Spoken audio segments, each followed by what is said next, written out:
Boundary வந்து நீங்கள் set பண்ணணும்.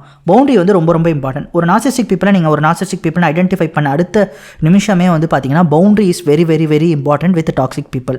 எவ்வளோ சீக்கிரம் முடியுமோ அவ்வளோ சீக்கிரம் நீங்கள் வந்து பவுண்டரியை வந்து செட் பண்ணிடணும். அதாவது நான் இதுதான் பண்ணுவேன், இதுக்கு மேலே ஒரு இன்ச்சு கூட போக மாட்டேன் அப்படின்றதில் நீங்கள் வந்து ஸ்டெடியாக இருக்கணும். அவங்க வந்து உங்களை பயங்கரமாக மேனிப்புலேட் பண்ணலாம், வந்து எமோஷ்னலாக ஏதாவது உங்ககிட்ட பேசி வேறு விதமாக உங்கள் மைண்டை வந்து கொலாப்ஸ் பண்ணுறதுக்கு ட்ரை பண்ணலாம்.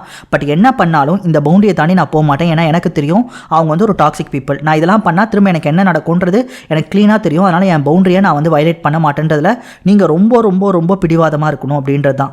ஸோ முக்கியமாக உங்கள் பவுண்டரியை நீங்கள் செட் பண்ணால் தான் உங்களை நீங்கள் ப்ரொடெக்ட் பண்ணிக்க முடியும் ஒரு டாக்ஸிக் ரிலேஷன்ஷிப்லன்றதை. அதே மாதிரி ரொம்ப நீங்கள் வந்து எமோஷனலாக ஆகக்கூடாது, காமாக இருக்கணும். அதுக்கு முதல்ல நீங்கள் அவங்க டாக்ஸிக் பீப்பிள்னு சொல்லி அக்செப்ட் பண்ணிக்கிட்டிங்கன்னா தான் அந்த காம்னஸ் வந்து உங்கள் மைண்டுக்கு வரும். நீங்கள் தொடர்ந்து வந்து அவங்க ஏன் இப்படி பண்ணுறாங்க, அவங்க ஏன் இப்படி பண்ணுறாங்க, அவங்க ஏன் இப்படி பண்ணுறாங்க, நமக்கு மட்டும் ஏன் நல்ல லைஃப் கிடைக்கல, அப்படி இப்படின்னு நீங்கள் வந்து உங்கள் மைண்டை வந்து யோசிச்சுக்கிட்டே இருந்தீங்கன்னா நீங்கள் திரும்ப திரும்ப டிப்ரெஸ்டாக தான் ஆவீங்க. ஃபஸ்ட்டு வந்து அவங்க ஒரு டாக்ஸிக் பீப்பிள், அவங்க ஒரு நார்சிஸ்டிக் பீப்பிள் அப்படின்றத நீங்கள் அக்செப்ட் பண்ணிக்கணும். அப்போ தான் நீங்கள் வந்து காமாக இருக்க முடியும்.